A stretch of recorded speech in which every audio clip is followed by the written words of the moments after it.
فرمایا لِيَقُولُوا أَهَٰؤُلَاءِ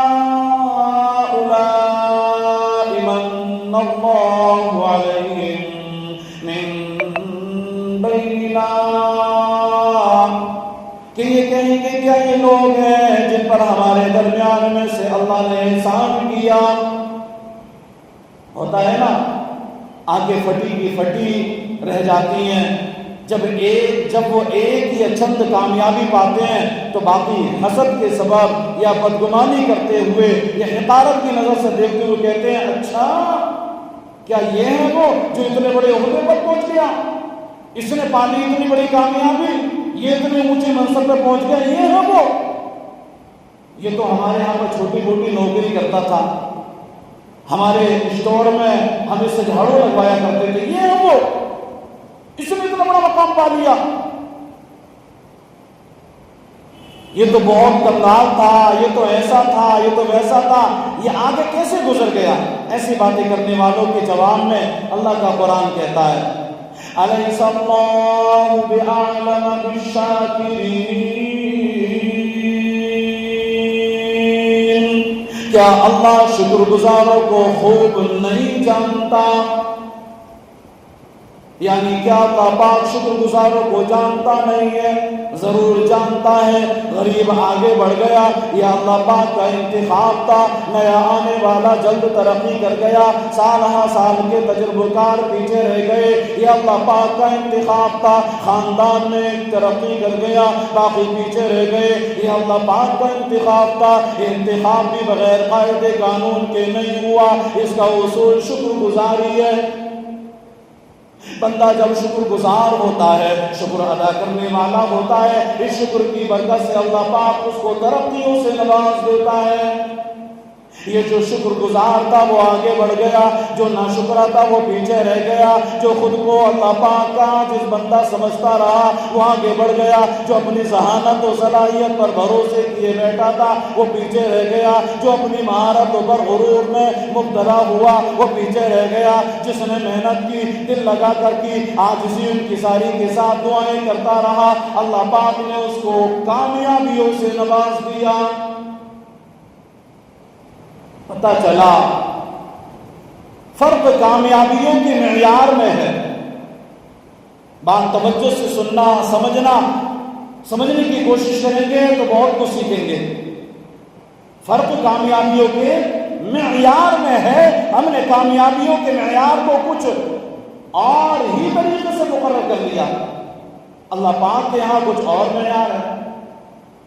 ہم سمجھتے ہیں کہ جو زیادہ پیسے والا ہے کامیابی اس کا مقدر ہے، جو زیادہ باصلاحیت ہے کامیابی اسے ملتی ہے، جو مضبوط فیملی بیک گراؤنڈ رکھتا ہے وہ اونچی اڑان اڑتا ہے، جس کے پاس طاقت اس کی طوطی بولتی ہے.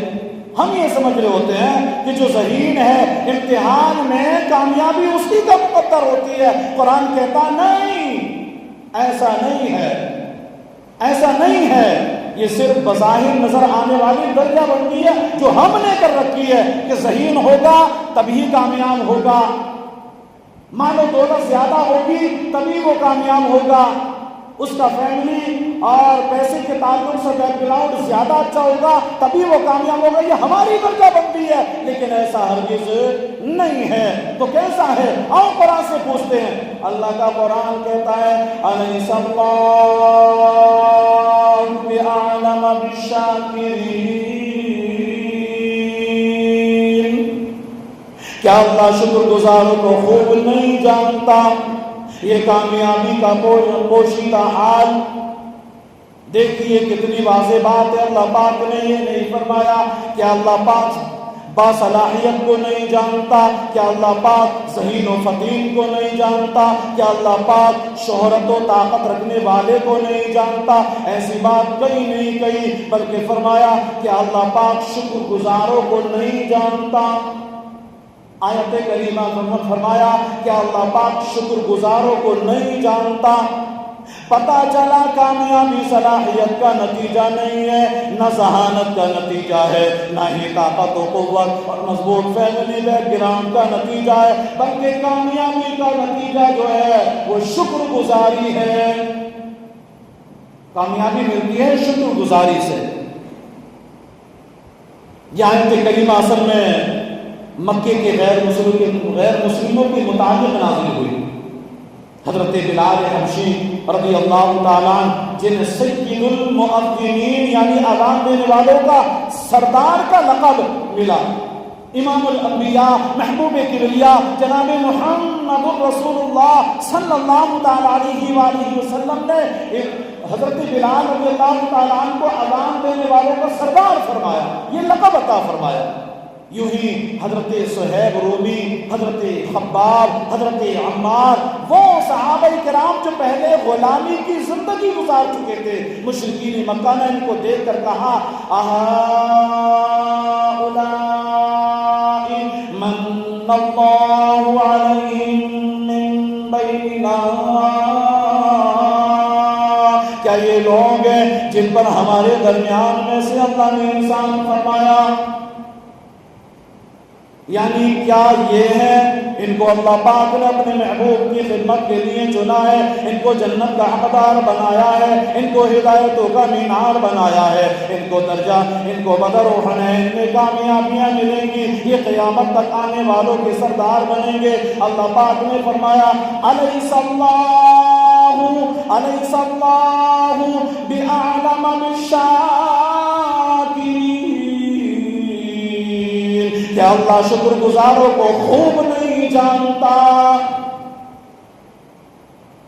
فرمایا اے مکے کے غیر مسلموں، تمہارے پاس مال بھی ہوگا، تمہارے پاس سرداریاں بھی ہوں گی، تمہارے پاس تجارتوں کے تجربات بھی ہوں گے، تم نے دنیا بھی دیکھی ہوگی، تمہارے پاس افرادی قوت بھی ہوگی، مگر ایک چیز ایسی ہے جو ان صحابہ کرام کے پاس تو موجود ہے لیکن تمہارے پاس نہیں ہے، اور وہی اصل کامیابی کا معیار ہے، وہی اصل کامیابی کا معیار ہے، اور وہ شکر گزاری ہے۔ ایک کفار مکہ مال کامیابی نہیں دلاتا، تجربات کامیابی نہیں دلاتے، سرداریاں کامیابیوں کا اصل نہیں ہے، کامیابی کا معیار شکر پر ہے۔ تم ناشکر ہو اور یہ صحابہ کرام شکر گزار ہیں، پتہ چلا کامیابی کا معیار شکر گزاری ہے۔ ہمیں شکر اپنانا چاہیے۔